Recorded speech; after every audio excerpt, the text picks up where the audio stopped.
Today we're going to be talking about martial arts. I think this topic has some general misconceptions surrounding it. And to talk about this topic today, I'm with two longtime friends of mine and two lifetime martial artists. So I'm here with Torin and Liam Macfadyen. Thanks for coming on the podcast, lads. Thanks for having us, brother. Man. So, yeah, no problem. And for as long as I've known you guys, you've been into martial arts. And I think that goes back all the way back to elementary school. Torin, you remember those fights we used to have on the trampoline? I remember a few of those in elementary. Classic backyard brawls. Yeah, exactly. On the tramp, yeah. Some kids in elementary they're out there playing Lego and stuff like that, but we were having some bare knuckle scraps on the trampoline. Yeah. But yeah, in all seriousness though, you guys have been doing martial arts for a long time, and I think it'd be interesting to talk to you guys about your history in martial arts, and I maybe deconstruct some of the misconceptions surrounding martial arts. And to start off, I just want to ask you guys like a little bit about your history, and so when really did you guys start with martial arts? And as far as from that starting point to now, in your opinion, what are some of the most significant events in your martial arts career and biggest accomplishments in the field of martial arts? And yeah, you can start with Liam. So we're pretty much born into martial arts, having our parents, forced us into it basically, because kind of grew up around a dojo. So yeah, maybe about 3 we were doing classes. Crazy. We're kind of just always on the mats beforehand. So been doing judo pretty much our whole lives. Right. And then later we got into wrestling, sambo, Muay Thai. As soon as you're able to walk, really, I guess. Hey, that's when the parents bring you in and start showing you 2 years techniques. old, pretty much. Yeah. Right on. Yeah, I think that's definitely beneficial for kids to learn right off the bat. Some martial arts. Yeah, for sure. The main thing is learning balance to start off. Right. Out of anything. So once you can walk, you gotta learn how to move yourself and be able to move someone else. And would you guys you'd probably have some fights between you two at a young age, yeah? Or was there enough of a size difference because there's age difference? Or you'd still go at it, eh? Yeah, for sure. With our older brother too. Sure. Yeah. He was 4 years older than me, so he was a lot bigger at that age. So sometimes me and Torin would go against him, and sometimes we'd be a free for all. Yeah, right on. Some triple threat matches, Yeah, that's sick. And as far as from that starting point when you were 3 years old and going up to now, you guys have accomplished a lot. And what are some of those biggest moments in your martial arts career? I know there's like the Pan Am Games and other things like that. You guys want to touch a little bit on that? Yeah, sure. Yeah, I think my biggest accomplishment was the Pan Am Championships for Sambo in 2019. Yeah. That was the first time winning a Pan Am's for Sambo. Yeah, and you won the it was 2, right? It was sports Sambo and combat Sambo? Yeah, so it was the sports Sambo, and combat Sambo was the day after. Mm-hmm. So it was pretty tough making weight for both days, but yeah, that's crazy. I really wanted to do that. For people that don't know, sports Sambo is similar to like judo. It's more grappling based, and the combat Sambo is like MMA with headbutts. You got like headgear, shin pads, and the headbutts a lot are faster pretty intense pace because it's gloves. Anytime there's any stalling, it's break, reset, and go right away. So there's no stalling out on the cage or not too long on the ground too. It's just go the whole time. And that's what I like about it. Yeah, and Sambo is just one of the many martial arts you guys know. Like in total, what are all of them? I know you mentioned wrestling a little bit, Sambo. What are the other ones? All the martial arts that we do? Yeah. So judo, Sambo, Muay Thai, Jiu-Jitsu, wrestling, if you consider that martial art. Bit of boxing. Right. That goes hand in hand with the Muay Thai. But yeah, very well versed in martial arts.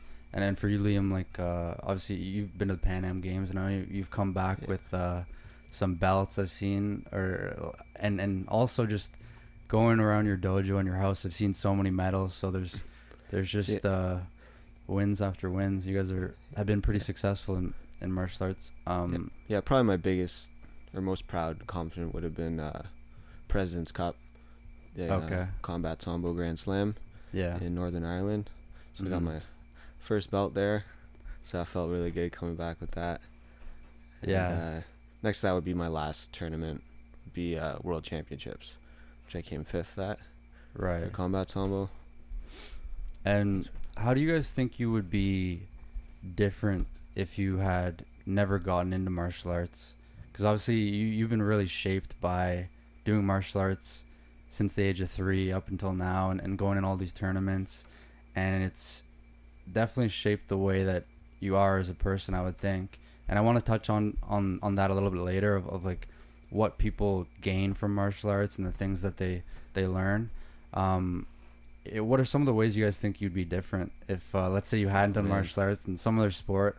Torin, I know you're kind of a passion for bowling and some other sports like that. So bowling big time. yeah. But how do you think you'd be different? Can't even imagine not doing it, just because we've been born into it our whole lives. Yeah, that's tough to even think about. Pretty much before we even started doing anything, knowing our parents' and family's accomplishments, knowing like we have to try and live up to that. Right. So our whole life, it was in our head. No matter at any point, it was never not a thought to do anything different. Mm-hmm. So it's hard to even think about that. But it'd definitely be a lot softer. Softer, right? Yeah, for sure. Yeah, I mean, toughness is one of the main things you learn through martial arts, and having you guys like fighting each other at like such a young age, you have to learn that pretty quick, right? I can't really picture you guys doing anything else really, like I mean, any other sports you would have done, like, because you guys dabbled in football a little bit, right? Some football, but rugby. Football, like, you gotta be big, even if you're good. Like, if the coach just takes one look at you, and you're like just small guy, he's gonna be like, hey, well, this guy's not gonna be first string, Yeah, like when I was doing it, I still wanted to be good, as good as possible, but I knew it wasn't gonna be long term. Right. I wanted to get some good cross training skills too, while having a lot of fun. With your teammates in that, but you kind of really had it and had to be. Kind of have to choose your priorities of like what you want to do. Because when I was playing football, like, I still wanted to play, but I made the cadet national team for wrestling, and it's like, okay, well, I have to choose one if I want to do well, and obviously I'm gonna go with wrestling because football is not gonna. Like, I'm not gonna stay in football forever. Like, it's not realistic. Yeah, it would definitely be not gonna be playing in the NFL. So be a lot less disciplined for sure if we didn't do martial arts. Right. With everything, definitely. Just being productive and eating healthy, things like that. Wouldn't care probably as much about dieting. Right. I'm never competing, or I have to worry about going to hard training and feeling terrible right after. So. Keep you honest with that, and definitely be playing video games, stuff like that more if I wasn't into martial arts. Right. A lot of those things are really a must, like having a good diet and discipline, especially with the weight cutting aspects for wrestling. Liam, you brought up that there was kind of a bit of a pressure to do the martial arts just because your family has such a rich history in wrestling and judo and martial arts in general. How did you find dealing with that? I guess you felt there was no option to not be a martial artist. It was like you're gonna be a martial artist, and if you're not, you're disappointing the family. Was there like a sense of that a little bit?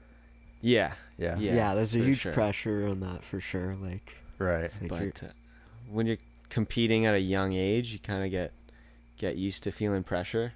Yeah. So it definitely will make you more nervous, right, and anxious a lot of the time.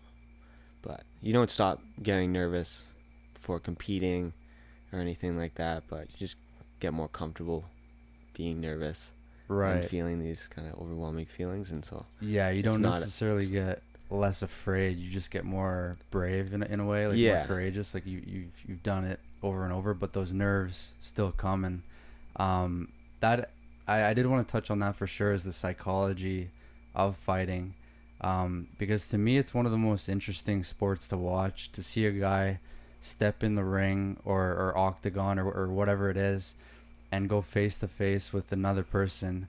To me it seems like one of the more high pressure sports situations you could ever be in, knowing that it's one-on-one, there's no team that has your back, you're not playing soccer and you lose and you got your team to fall back on. It's you against one other person, and the consequences of losing are pretty high too, because you can get physically very hurt. Yeah, you can die for sure. Yeah, it happens. It's unlike really any other sport. I mean, you have other individual sports obviously, but there's no sport where you're stepping in there.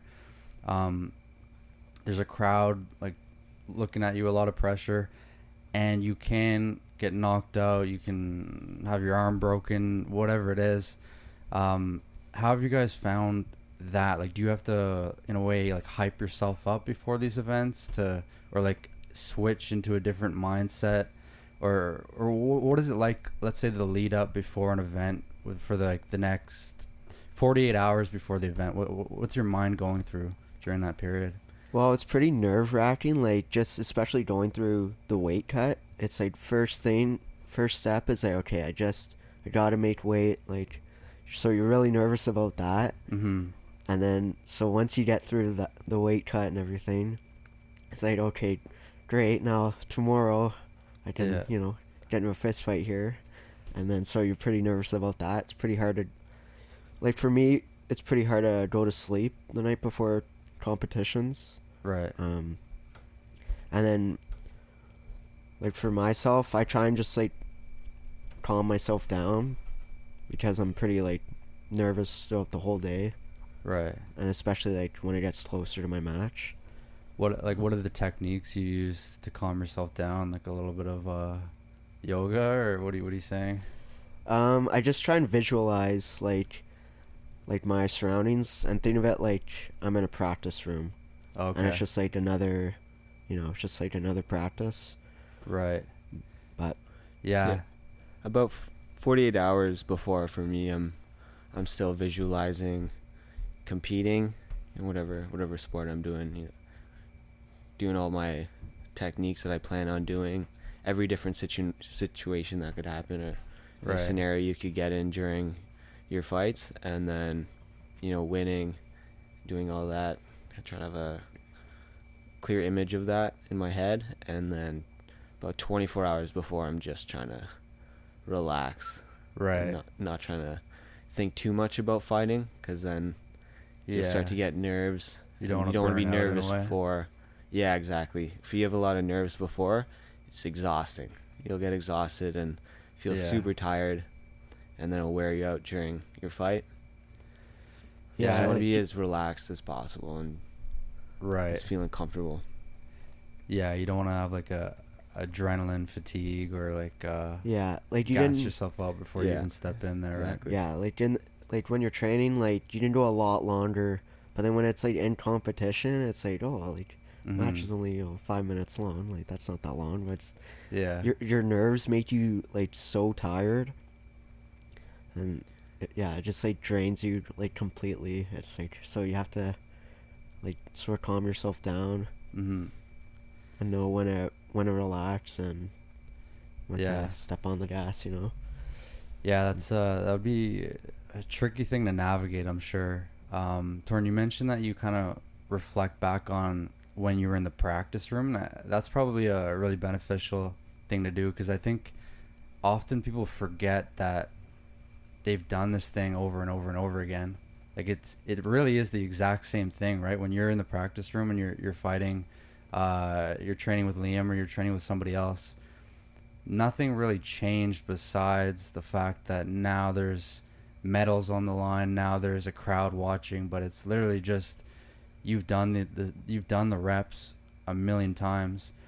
And I don't know if you guys ever noticed this, but Dustin Poirier, one of the most famous UFC fighters these days, I noticed when he walks out, he listens to this song, and like one of the key lyrics in there is, "I've paid the cost to be the boss," and I really like that one, and I think the reason why he plays that song is because as he's walking out, he's having that similar mindset to what you were saying, Torin, is that like, I paid the cost. Like I've fought over and over and over. There's a reason I'm here at that highest stage. Like I've paid the cost to be the boss, to be here. Yeah. Because you've done this.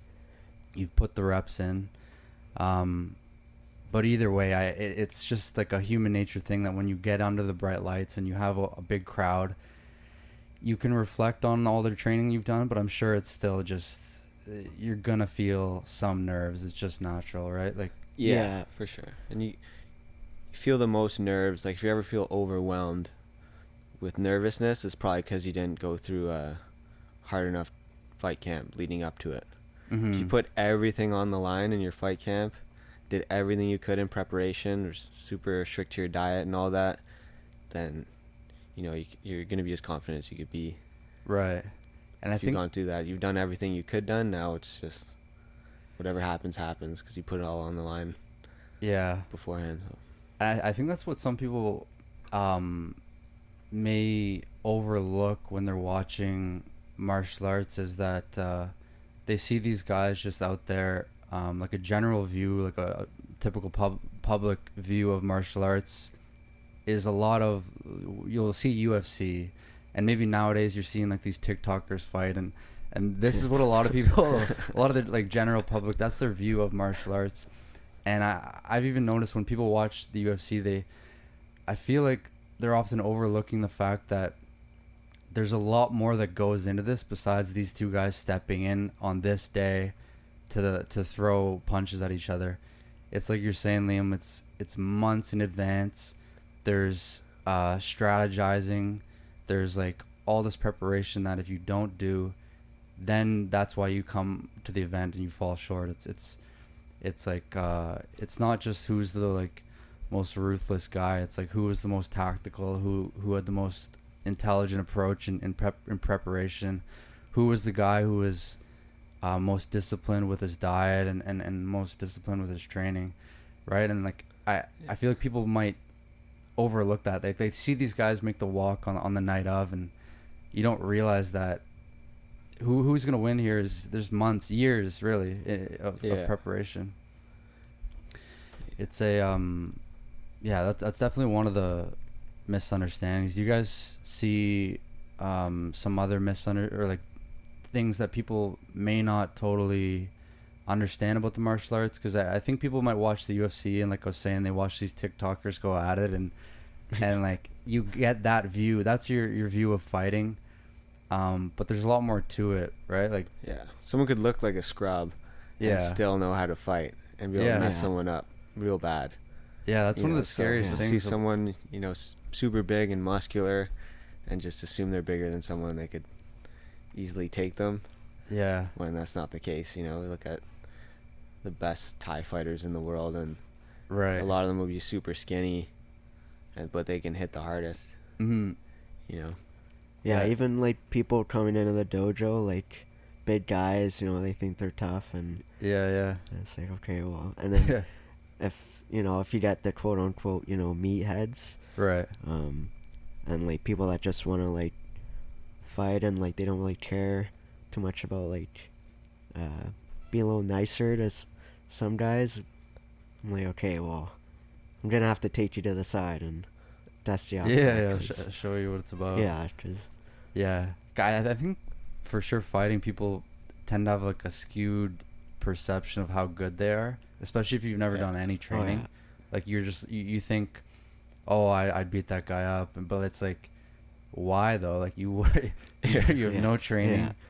You're like, okay, you do some bench press or something, but that's one thing I find with fighting is people don't in some sense respect the technical ability that comes along with it. Like they see it as just this is like, I'm bigger, I'm stronger, I'll beat you. It's like a simple equation of, oh, I'm stronger than you. Okay, I'll beat you in a fight. But they're like overlook all the technical aspects.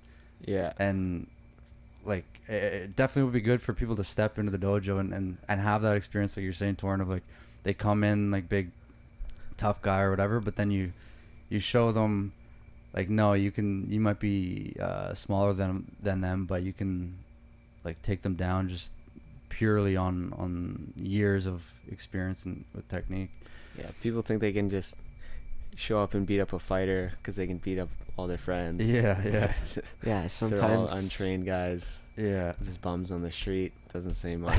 You know? Yeah, sometimes there'll be guys come in and they'll ask like, oh, like how long do you think it'll take me until like, you know, I can start competing at like a high level, and like, you know, I want to be in the Olympics someday.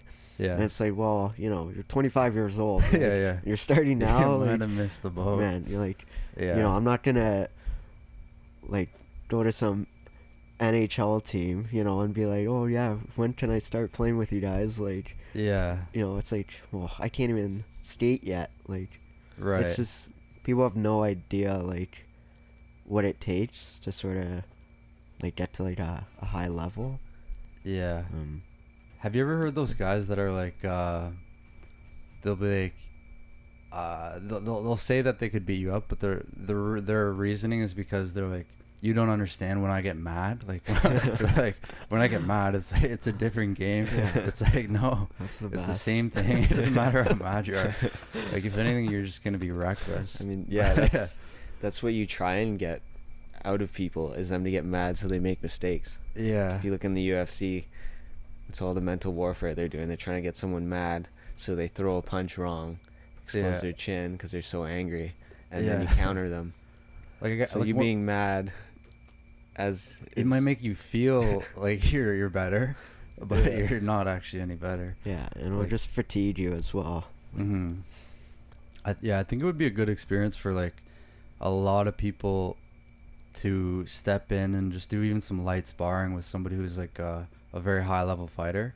Yeah, because you start to realize like, oh shit, like there's levels to this, just like there'd be levels to any other game. Like if you played basketball against one of your friends that have been playing for 20 years, of course he's going to beat you, but people sometimes think, oh no, that's not the same for martial arts, for whatever reason. I don't know why, but like especially when there's size differences, people are like, oh, it doesn't matter if they've been doing martial arts, I'll still beat them. But the experience that you're going to have is like you'll realize you're extremely vulnerable to so many attacks. Like even when I spar you guys, like you're in Muay Thai or pretty much just Muay Thai, but you realize like there's a lot of holes, a lot of openings to get hit that you don't realize because you've never been in there with someone who's able to like exploit those, the lack of defense and the lack of understanding of distance and things like that.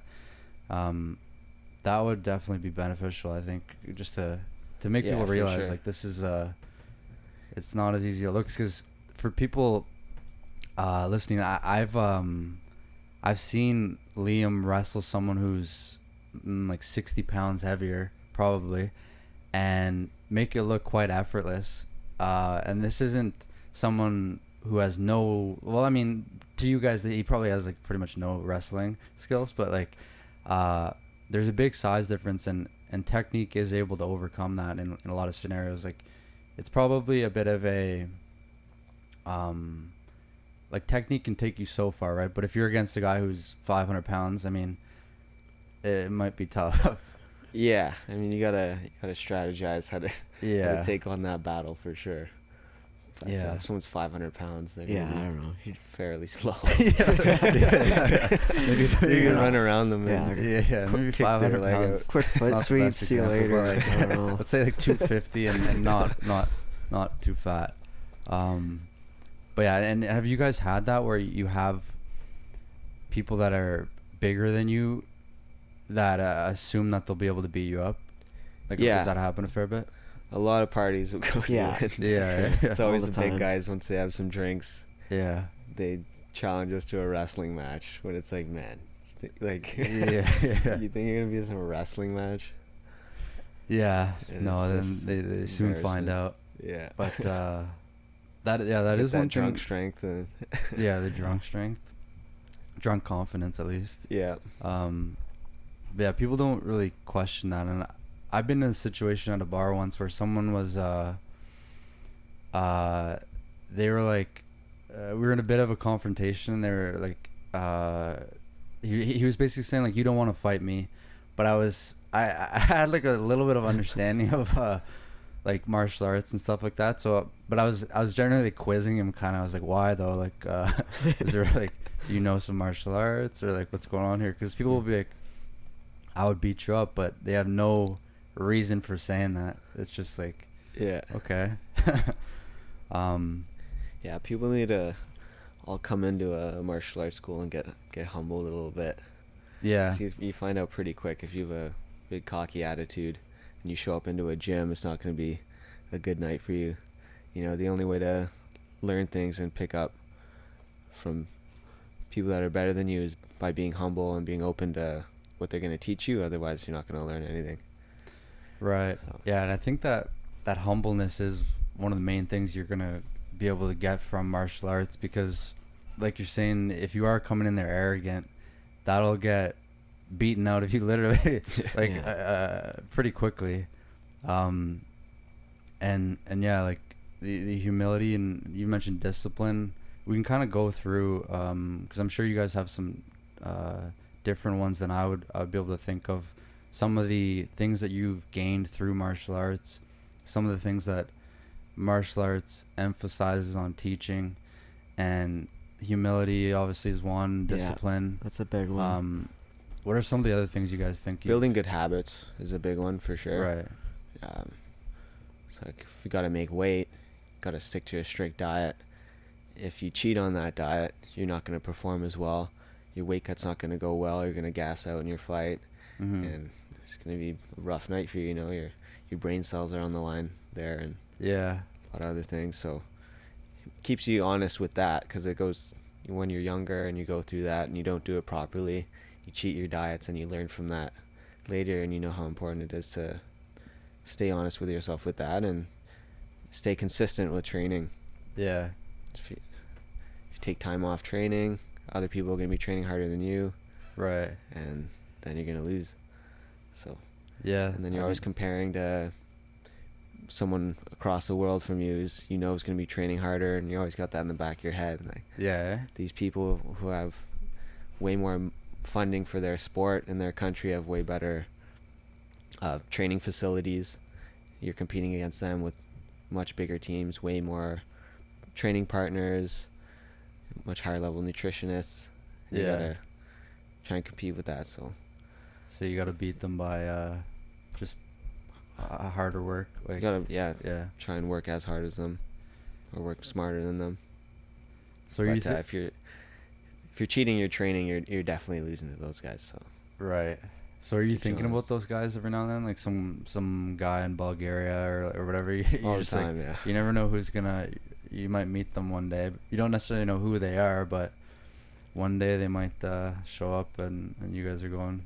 Yeah, and some guys I'll compete with internationally. I'll get them on Instagram and stuff, and so I'll see them posting, them training hard, and it's a bit of a motivation kick for me. I'm like, all right, I better get out there and train a little extra hard, because everyone out here in these other countries are going full tilt, especially during COVID and stuff. So yeah, and martial arts, like you said, Liam, is that, like, in the fight, there's brain cells on the line, and I think that's why when you see somebody who rises to the highest level in martial arts, it's hard not to respect that, because you understand that they've been through the fire. Like, you're physically, it's extremely demanding, and there's not a lot of other sports that have that level of toughness, and to be able to go through it and stick with it year after year, injury after injury, or I mean, hopefully you're not getting a lot of injuries, but to stay through it the entire way, that guy has been through the fire. Like, it's like nothing else really. I don't think. Yeah, I think being tough is very underrated. Yeah. Thing about someone. So I think everyone needs to be toughened up. Yeah. Pretty hard, at least at some point in their life. Generally people are pretty soft nowadays. So yeah, everyone needs to toughen up with some hard training. See that's what the real world is, So. Yeah, I mean, you could say like life is just one long fight, and like having these aspects, like you said, of the discipline, the humility, these beneficial aspects that help you in the fight, they also translate heavily to your life in general, and they'll help you win that fight. And yeah, like you're saying, toughness is maybe something that isn't as promoted as much as it once was. But I could see it's definitely beneficial. The only problem is it's painful to develop that skill. Like it really comes through doing the things to points where you want to stop and you keep going. Yeah. Like I don't have nearly as much experience as you guys do, but the only experience I could see myself developing toughness through martial arts is when I'm at the Muay Thai class, and it's like you want to stop doing sit-ups, you want to stop doing the plank, but you have like 30 seconds more, or you're doing like the body shot drill, and like you want to back away and tell the guy to stop punching you, but you stick in it for a little bit longer, and I think time after time of doing that over and over, you start to expand. Have you guys experienced that? Like maybe when you were young, it was almost like a toughness muscle that you've gotten tougher throughout the years? Did it work like that kind of? Yeah, I've definitely gotten tougher and tougher over the years with the hard training, and makes you tough mentally. Right. Being able to get through a really hard training that just gasses you, and you really want to quit, and you got to push through. Yeah. Just really wanting to quit, and you keep going, and then feels good after once you get through that. So that's a good life lesson I think everyone should experience. It's going through some super hard training. Right. Yeah, you always feel great after, but it's getting there. It's like during it can really suck. Especially preparing for a fight, it can be hell. But it feels great after. Yeah, I guess you have to make that connection between this will eventually pay off, because obviously it's just painful during the time that you're dealing with it, but you know that after it's gonna make you a better fighter. It's gonna make you have that advantage against the other guy. You'll stick in the fight for longer, and that might be what makes you win. Yeah, and that helps you going through hard, terrible training. Helps you in life when things get going rougher. Yeah. Like when you've gone through stuff that makes you feel absolutely terrible too. Yeah. Yeah. One thing I find, like, it gives you a bit of perspective in a way of like when there is some other difficult thing you're dealing with, and you reflect on the difficult training that you had that was like almost like torture in a way. Yeah. And so the bad thing that you're dealing with no longer feels as bad as it might have felt, because you're like, oh, I know what like really, really bad, like how painful that training was, and in comparison it's like, oh, this isn't that bad, or you at least have developed the ability to endure for a longer time. So when you might have otherwise broken mentally in a scenario that's unrelated to fighting, it's just like a stressful life scenario, but you had that toughness muscle developed to the extent that you're able to keep going, right? Yeah, and you can keep that for life, once if you've gone through hell in training before and you've been in the best shape ever.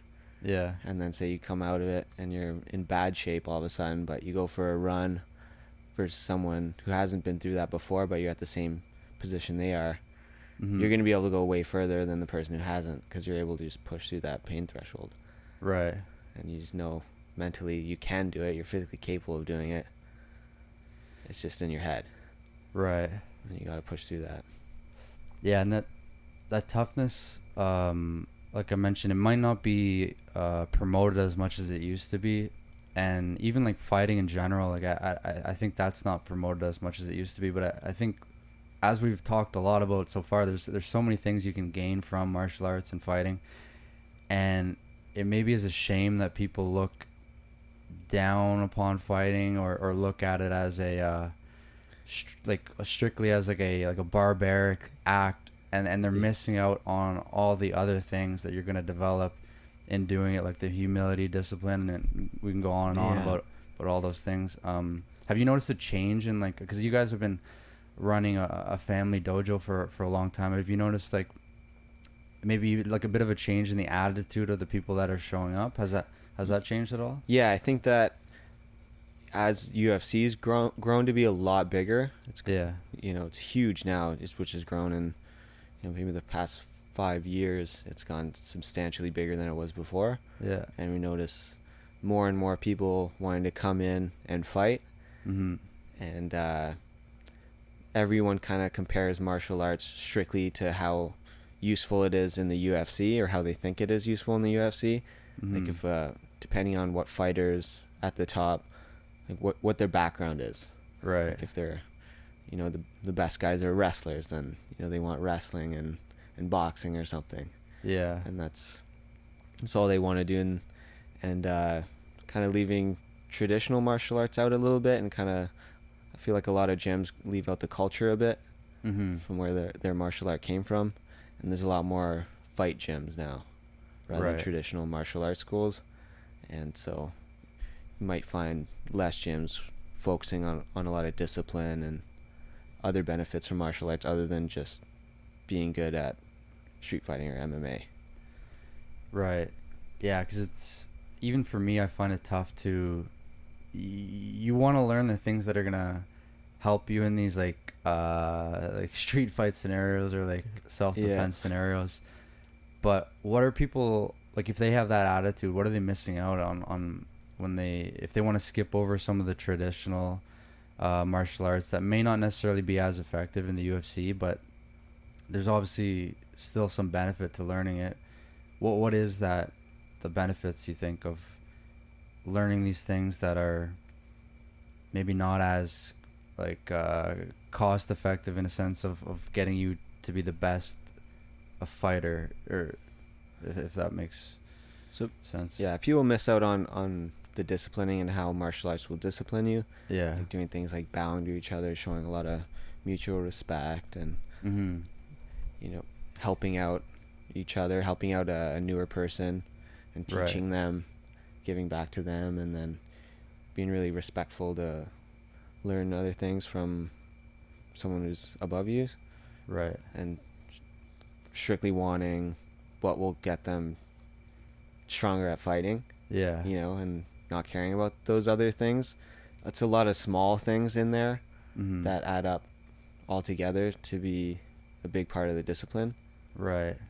Like a lot of people almost want to take like a shortcut in a sense of like, I'll skip over all that well, like, I don't know, whatever you want to call it, but nonsense, like whatever they might say, and just get to the point of like, how do I beat this guy up quicker? I don't want to show, I don't want to like teach these people, these other less experienced people, I don't want to show the respect or whatever. But on that note, like you mentioned, the respect is a big thing, and maybe like you bow when you enter the room, and that's one thing that I think also might be not emphasized as much as it used to be in like culture, society in general, is showing respect to other people, given their like their craft, or even just respect to, like, it's not necessarily an authority situation, but I think that is lost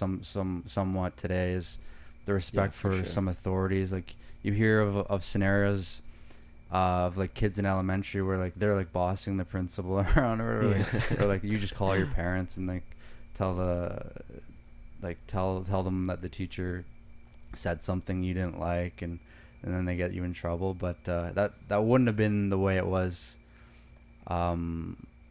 years and years ago. Obviously there's some improvements that may have been made in that sense. Like you might have had some dictator teachers that were doing bad things, but something might have been lost there. I think like a lot of people have lost like a lot of morals, and such as things like respect your elders, and things like that. feel like in school you can kind of say anything you want to your teacher and get away with it. You might get, sit in the office during lunch or something, but most kids can get away with a lot nowadays, where before you might get a ruler on their ass or something. yeah, exactly.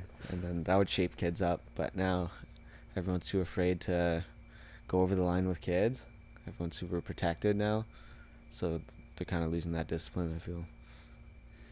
Yeah, and do you think people through training martial arts, they'd actually become less likely to be getting in fights at school and stuff, or more likely? Like, how do you think that plays out if you're training? Yeah, so that's a big misconception, is people will relate martial arts to just fighting. And I feel like because UFC is so big, every parent might think, their little kid's going to be going into the UFC or trying to be a UFC fighter after they go into a martial art, and they're just going to want to fight people, and they see some of the biggest fighters' attitudes, how ignorant they are trying to sell their fights, and think that that's going to give them a bad attitude, when it's the complete opposite. And if your kid's getting bullied, there's going to be less chance of that if you put them in martial arts, or if your kid's the bully, then there's less chance of him bullying other kids, because he's going to go into a martial arts school and get humbled really quick. Yeah. And they don't put up with that. You also get a lot of that energy out when you're at practice. Yeah. Because kids got a lot of energy. They need to let it out in something. Sometimes got to hit some pads or throw each other around and get physical with each other. That's what a lot of kids are missing right now. Getting physical with each other.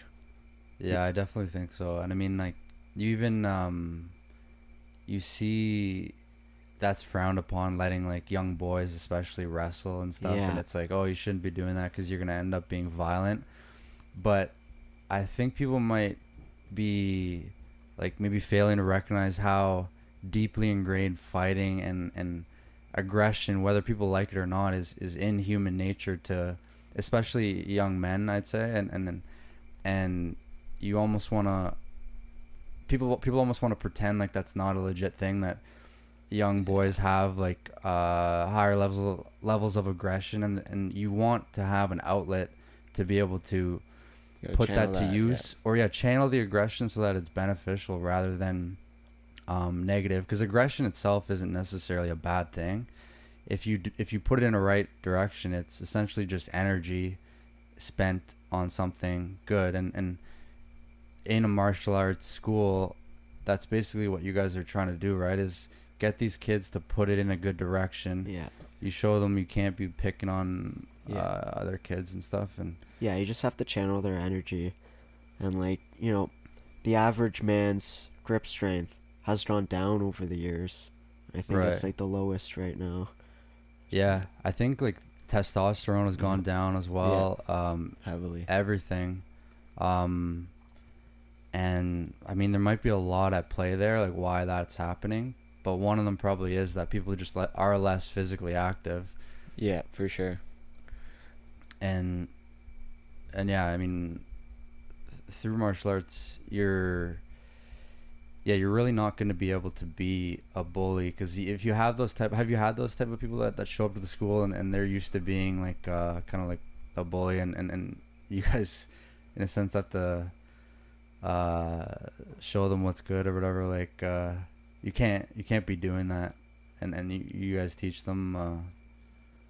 A kid, you mean, coming in? That's or a kid, or even just somebody who's older too, that never dropped that attitude. Yeah, we get some kids that start out as bullies, but it doesn't happen too often. But we'll go a little extra hard on them. Yeah. Throwing them around and stuff, and then that usually humbles them out pretty quick once they start getting thrown around. Or you might go with a much smaller kid, but he'll be a higher belt. Then you'll start throwing them around, and then they quickly realize, well, I guess I'm not the alpha here, Right. So the only thing be I picking could on see, these guys that are throwing me around. Yeah, I could see though, as you get better with martial arts, you kind of want to use it a little bit in the real world, because I've even been doing Muay Thai for a couple of years now, and now I'll run into my brother in my house or whatever, and you do a little bit of like boxing with them or like on my dad or whatever. Just like because you, but in that sense, you want to use what you've learned. But I guess if you've learned it in the right way, you're not going to be abusing that power in a sense. Like, yeah, as long as you've let out your aggression in the training room, then that's good. You know, if you maybe stop for a long time, you might get some built up aggression. Yeah.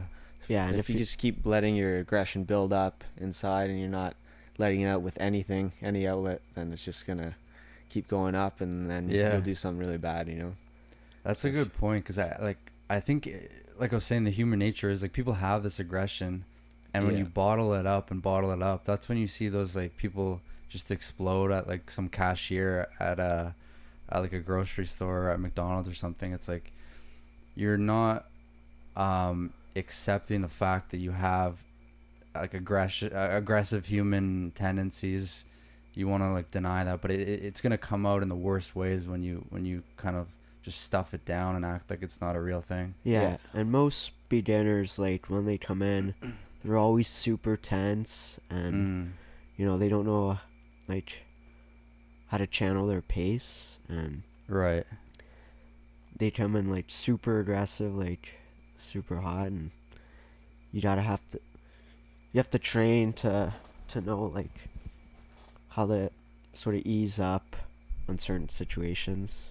And gotta be able to relax under pressure, and that takes time to learn. But that's a really important thing to because I was gonna say, like, how do you think martial arts has affected your confidence in general? Like, obviously for the better, but like, have you seen some specific instances where you may not have been as confident if you didn't have years and years of martial arts experience?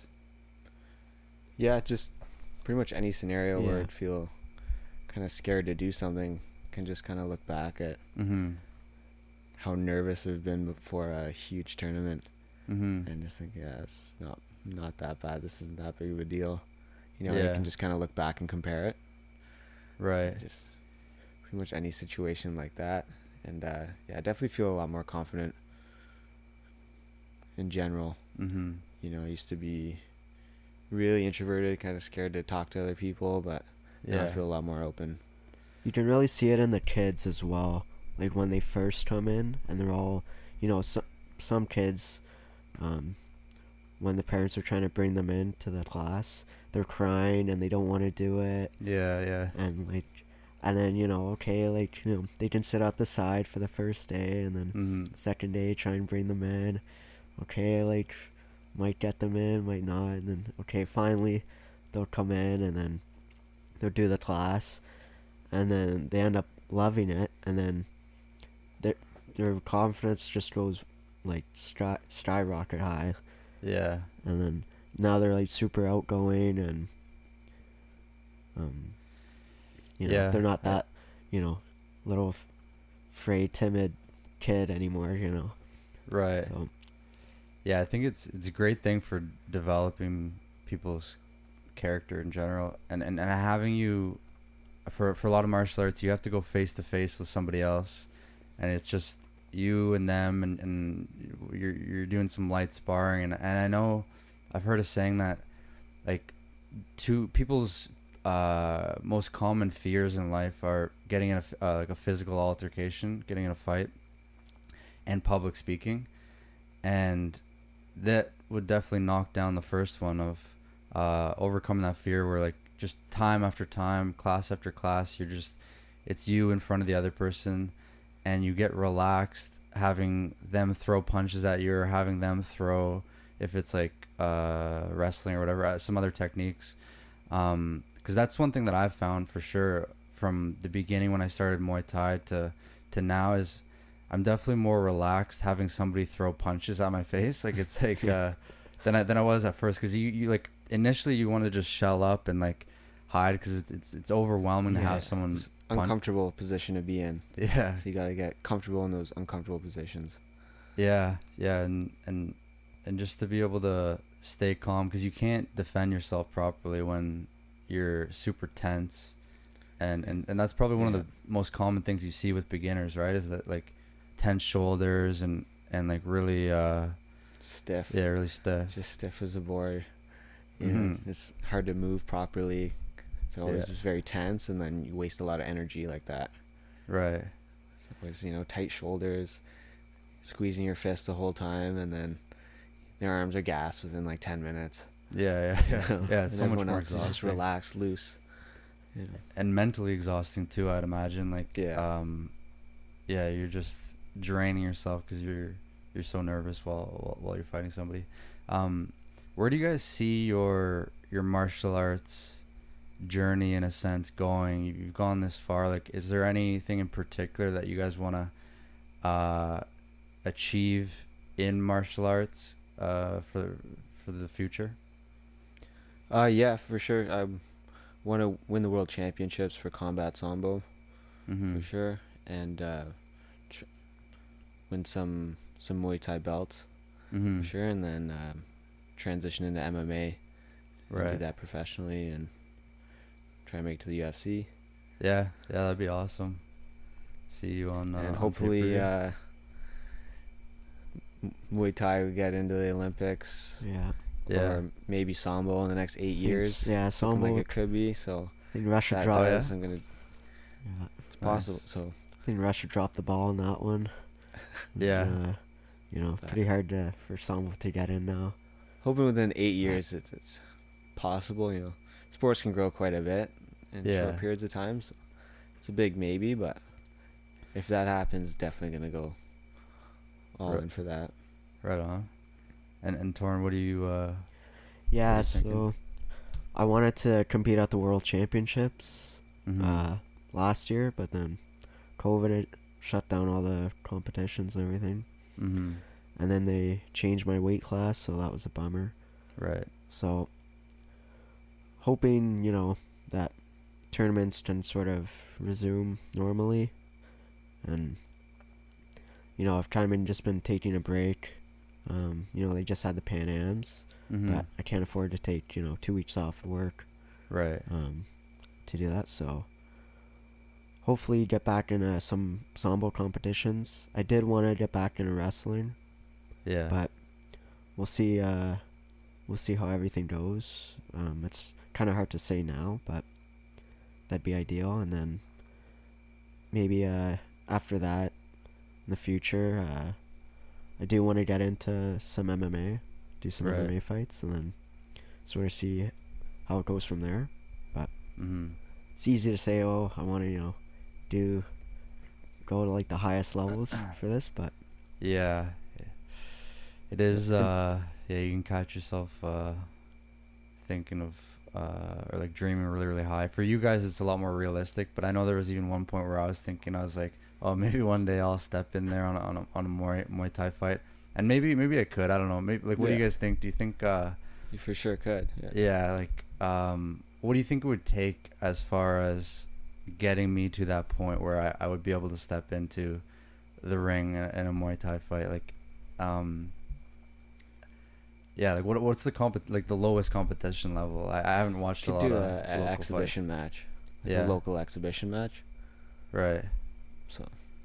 Yeah, I think it'd be a good experience. Just having to deal with that. Try to train every day and. Yeah, I think you could do it. Like, you're a pretty, you know, driven person. You're not some, you know, you're a lot of it's cardio. Consistent. I know you like to run, so that's big. Like I don't necessarily like to run, but I do run, but yeah, my cardio naturally is not great, but I think it would be a good thing to try to strive for, just because all the stuff that goes along with it, like we've been talking about, is I would have to dial in on the discipline for sure, and overcome a lot of fears and stuff by having to make that walk down.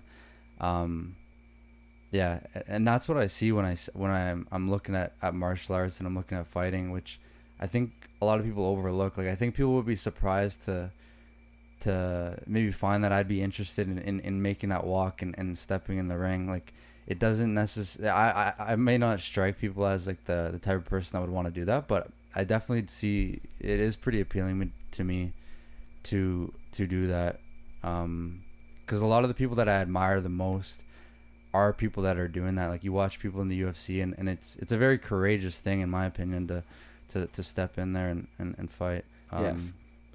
It's a risk, obviously. Like, you might get hurt, but like any sport has that. Yeah. Maybe a little less, but yeah. Yeah, it's important to have big goals, though. Yeah. You know, if you're training now, it's good to have that goal in mind.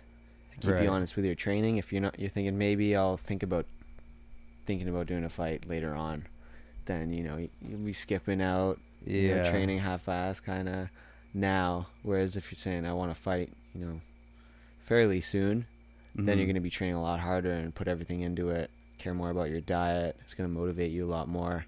So it's important to always have that goal set rather than to have no goal and think maybe I'll make this goal later. Because that'll just never come. You got to have the big goals set now.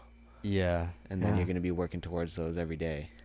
And it's probably better to get it out of the way, or like not get it out of the way, but do it now when I'm relatively young, rather than like get in there when I'm like 40 years old. Yeah, maybe call out another podcaster or something. Yeah, exactly. Yeah, start that podcast fight. Yeah. A little podcast feud. Yeah. Like, I don't even know who I'd call out. The next big call out Joe. Yeah. Joe Rogan. Yeah. Might not be ready for that one yet, but maybe Theo Vaughn. Theo Vaughn? Yeah, I could take Theo Vaughn. Yeah, you could take Theo Vaughn. Yeah. That'd be a good match. Yeah. Yeah, what do you think I need to work on the most? Like, let's say you were like working for EA Sports, and I was one of the characters in the game, and you were giving me some stats. Like, you know how like there's like you're rated out of 5 on striking, grappling, and I think there's like toughness. What am I looking at right now, and what do I need to work on the most? And you don't need to be nice either. Well, haven't seen too much grappling, but yeah, I'm like zero on that one. We'd stay away from the clinch. Yeah. But use that long reach of yours, keep the guy away, keep him on the outside, and so maybe like 99 or yeah, close to that.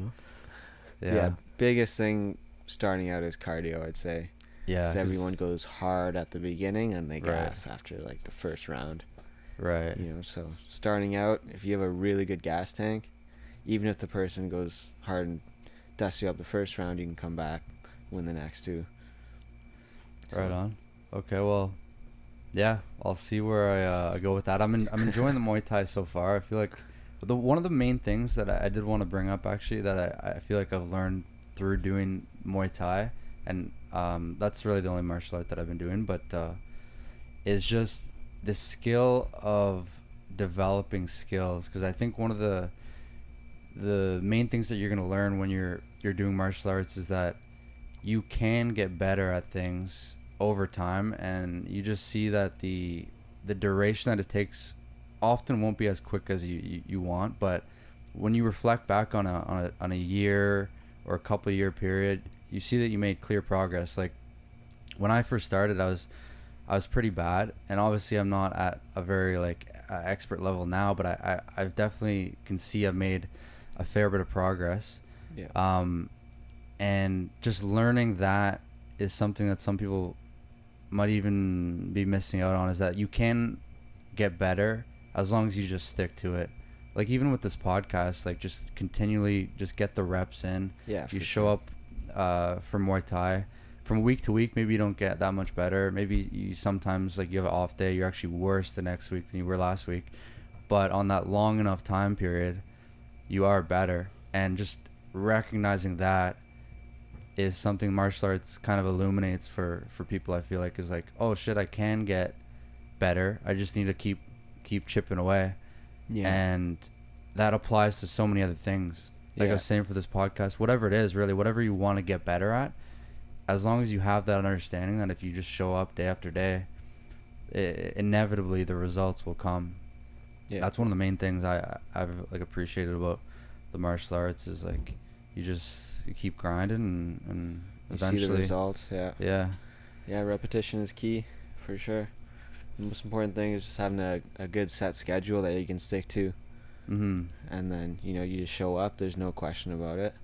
Right. It's not should I do this today? Should I not? You already have it written down. You know you're doing that on that day, no matter if you feel like it or not. Mm-hmm. You can't wait for the motivation to come. You just gotta do that, regardless. Right. Yeah, that's definitely key. Of just and you always see the results after that. But yeah, so I mean, we've been going for a little over an hour now, so we can wrap her up. If there's any last things you guys want to say, you can let them out. But I think it's been good. It's been fun talking to you guys. And, yeah, it's good. Thanks for coming on. Yeah, thanks for having us on.